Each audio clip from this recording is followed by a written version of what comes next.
Is this upside down? Yeah, okay. Yeah, right here. Bam. How'd you get the band name? Belmont, it's a street in Chicago. Yeah? Yep. I think our singer lives off of it. Like he lives nearby Belmont. There's two streets, Belmont and Addison, like the major streets. Yeah. So it was just between those two names and they picked Belmont. Have you been there before? Oh yeah, big time. I used to live right off Belmont. I used to work right off Belmont. There's like a train station in Chicago called Belmont. It consumes my life. And what's the first song you guys made? First song we made, oh man. That goes so far back. Oh wow. There's a song called Absent Mind that you can't find on the internet anywhere. But it's called Absent Mind. And it's a Belmont song. But it's not on the internet. So that is the first song. And who recorded your guys' music and did the artwork? Let's see. This guy on our debut album, which came out last year, this dude Jake Carruthers. He's from Canada. He's awesome. That was recorded by our guitarist Jason, mixed by this dude named Dan Corneff. Our previous EP, this dude named Daniel Wagner did the art. He did like Counterparts, a couple Counterparts records, I think. And then the EP was recorded by this dude named Roy Robley. He's awesome. He's like a local guy to our area in Chicago. He's awesome. And how'd you meet Little Aaron and Little Lotus and Smart Dev? Well, you know, actually, well, really, like, I had an ex-girlfriend who was super, super into them. She showed me all of them. And then one day, Little Aaron actually just tweeted at us. He, like, found our shit on the internet. And he was like, yo, you guys are sick. And then he came out to a couple shows in LA. And we hung out. And he was, like, a really cool dude. And that's actually pretty much it. Like, you know, he fucked with us and found our shit and tweeted at us, and our relationship has just been fucking tight ever since. He's a cool dude. What's your dream collaboration? Dream collaboration? Oh man, I would personally love to do a song with A Day to Remember. Either A Day to Remember or probably, oh man, that's on the spot. Yeah, probably A Day to Remember. How about the Story So Far? Dude, yes, that's my favorite band. Story So Far is probably my favorite band. So yeah, I would probably like to collaborate with them, but you know, I feel like a band like that, I don't see them collaborating with a lot of people, you know? Yeah. Where like A Day to Remember did that collaboration with Marshmello, they've done some other stuff, so I feel like that's a band that would be like more able to collaborate, I guess. And would you ever let another musician sample your music? Oh, definitely, I would love that. I think that's the coolest thing. I feel like sampling other people's music is, especially with the way that emo rap is going nowadays, yeah. I feel like that's like such a healthy way for like music like ours to make its way into the mainstream, you know? Yeah. Because, you know, that emo rap, like Lil Peep, for example, yeah. He sampled Real Friends, he sampled Brand New, he sampled a bunch of bands that, you know, are not, like his fans aren't yeah. fans of those bands, but now they're exposed to that music just because of him. I feel like it's only positive. So yeah, he got them more, bigger fan base. Exactly, oh totally, and just honestly expose them to a fan base that maybe they would have never reached if he hadn't done that, you know? Yeah. And what's your worst fear? Worst fear? Oh my god.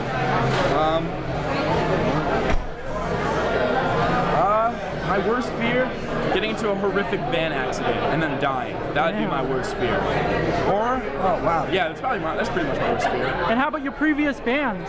Oh wow, well, I only had one previous band before this band, and we were so bad. We were called New Day Arrival, and I pray that nobody looks us up on the internet because there's like 1 or 2 songs on the internet somewhere, yeah. And they were so bad. I horribly regret it, but if you want to look us up, New Day Arrival was really terrible. That's actually how I met the guys in Belmont. Wow. Belmont was like around for like a couple months before I joined, and I was in my other band, and we played a show together, and we kind of met there, and then, you know, they asked me to be in the band like pretty soon after that, and yeah. So are you friends with them? Who's that? Burials? Yeah. No, but I'm a longtime fan, dude. A longtime fan. I went to a show of theirs. Oh man, probably I want to say it was 2015. Yeah. I saw them in St. Louis at like this total dive bar. Nobody knew them except for these 2 dudes who were wearing like hockey jerseys, and they were beating the fuck out of each other. And everyone else was like, "Who the fuck is this?" Except for me and like the rest of the guys in my band. We were just standing on the outside, like, "Oh shit." But yeah, they're awesome, man. For the longest time, all I wore was Burials merch. I wore the shorts and the shirt, but I lost the shorts, I think, but I still have the shirts. Yeah, that's crazy. Burials, love Burials. And would you say that you're more closer with your band or more closer with your family? Wow, that's tough. I spend a lot more time with my band than I do with my family, so I'd probably have to say my band. That's just because my band feels like my family. Like, you know, I feel like I'm lucky at least to be in a group of people where you know, we love each other a lot, and we have a really tight bond. We've been doing it for a few years now, so, you know, these are like my best friends. So, best friends, brothers, everything in between, you know. Yeah. You know, it's the best situation I could possibly think about. And when you started doing this, did people believe that you could do it? You know what? I would tell you no, absolutely not.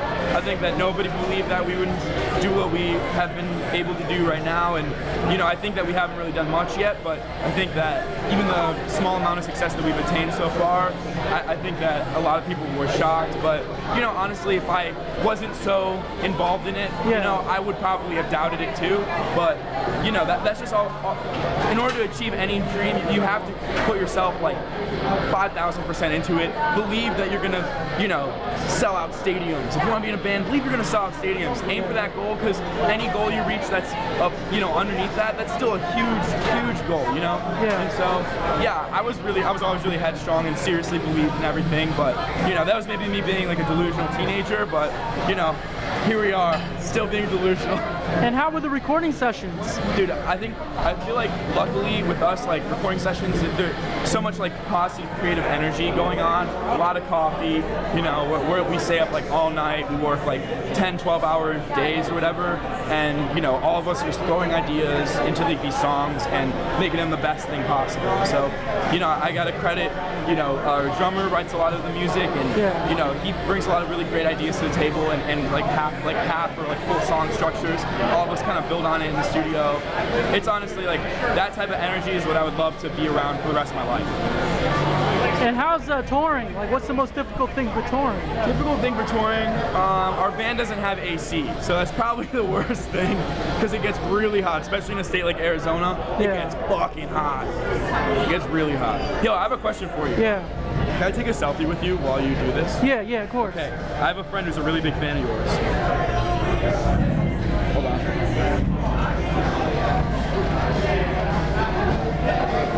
Awesome. Hell yeah. What horror movie character would you be? Ooh, that's a good question. I feel like I would be probably probably Jack Nicholson's character in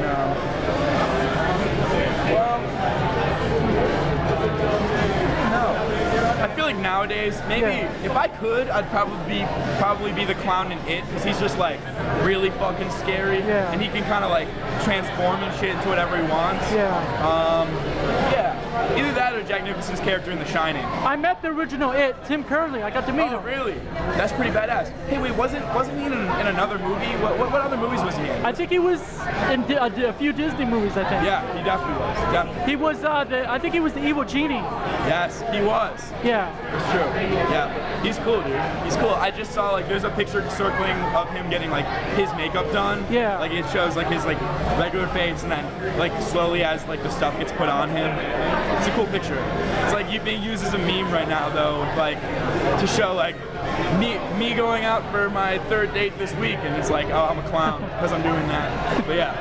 And how would you say My Chemical Romance inspired this genre of music? I mean, I think My Chem had a really big impact. I mean, I would say not on a personal or band level for me, but like I loved them growing up. I think that anyone who went through an alternative phase either knows My Chem or had a really big My Chem phase. So I think that no matter who you are, if you're playing alternative music at one point in time, you probably listen to My Chemical Romance. Just that on its own, like the fact that they have such a big cultural impact, they brought emo back into the mainstream, I think. And you know, I think a lot of bands are not afraid to push boundaries because of them. Yeah. With every one of their records, they did something completely different, and that's something to be respected. And how do you feel about the comic book world? I mean, I'm a big Marvel fan. Marvel's my shit. My dad collected Marvel comics when he was growing up, so he had like 5 or 6 boxes in the full plastic wrap. Wow. All these original comics, and he would let me read them and stuff as a kid. So I mean, Spider-Man's my main guy. I met him. Tom Holland, Stan Lee. Really? Oh, you met them both? Yeah. That's cool. Wait, so what was your favorite Spider-Man? Tom Holland. Okay. He was probably the best one. I like the swag that Andrew Garfield brought to the table, but he was like a little too cool to be Peter Parker. Yeah. You know, I feel like Tom Holland does like do a really good job of embodying the character. Unlike a lot of people, I'm not a big Tobey Maguire fan. I didn't like those movies a lot. I thought it wasn't close enough to the comic books, but I feel like these newer ones, they take a lot of like modern steps away from the comics, but his basic character, I feel like, embodies what Spider-Man actually is. And how would you say relationships with girls on tour, how's that usually work? Well, you know, on a personal level, it's tough. I don't think anyone really in our band likes to play the field and stuff while we're on tour. I think all of us are more like long-term girlfriend type guys.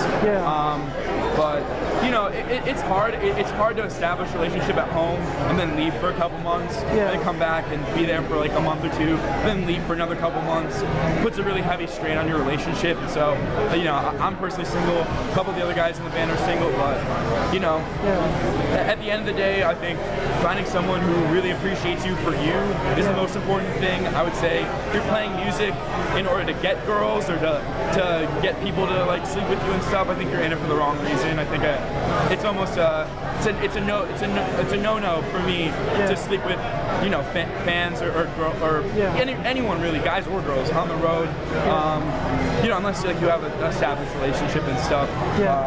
You know, just because I feel like on a personal level, I would rather someone be into me because I'm me, not because I'm in a band or whatever. Not to say that's how a lot of people are, but yeah, I mean, it's not the 80s anymore for sure, and I don't think anyone wants it to return to that. And would you say that it'd be easier to date like a musician?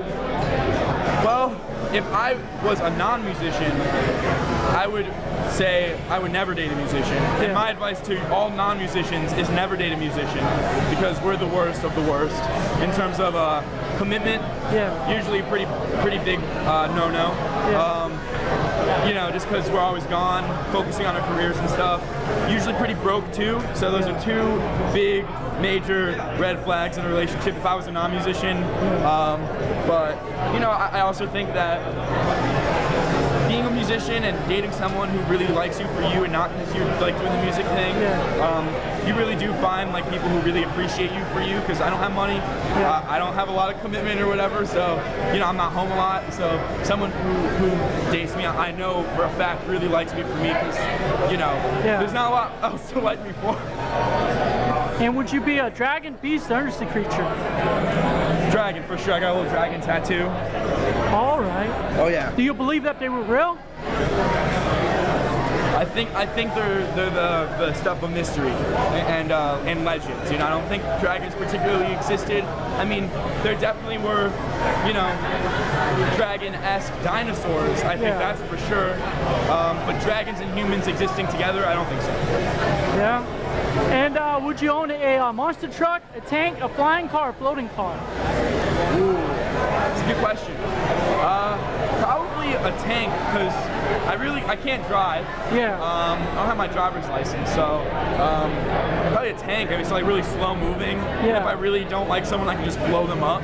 That'd be a kind of awesome thing, you know, like, hey, don't talk shit or else I'm bringing my tank and blowing you up. Yeah, kind of like the interview of James Franco and Seth Rogen. Yes, exactly like that. And would you walk on water, levitate in space, fly in a cloud, or fly in a UFO? All right, I have a question. UFO. Yeah, like spaceship. Do I get to own this UFO? Is it my UFO? Yeah. I would definitely pick that, because I want to travel. My goal in life is to see space. I probably won't ever attain it, but I would love to go to outer space. I want to explore. It sucks that humanity is only where we're at in terms of space exploration. It's kind of sucky to be in this day and age, because we're in like a really weird in-between of like the past and the future. I feel like in like 70 or 80 years from now, a lot more will be able to happen, and a lot more options for exploring space for like people like myself would be out there. But I might not live to see it, but if I do, hopefully I'll be able to get to go to space. I'm praying, I'm hoping, I want to see space, so I would definitely take a UFO. I'll go to different galaxies, trying to find some more life out there. You know, maybe fucking find God, wherever God is. And would you be E.T., a Gremlin, a Troll, SpongeBob, Scooby-Doo, Cat Dog, or Grim Reaper, or Witch Doctor?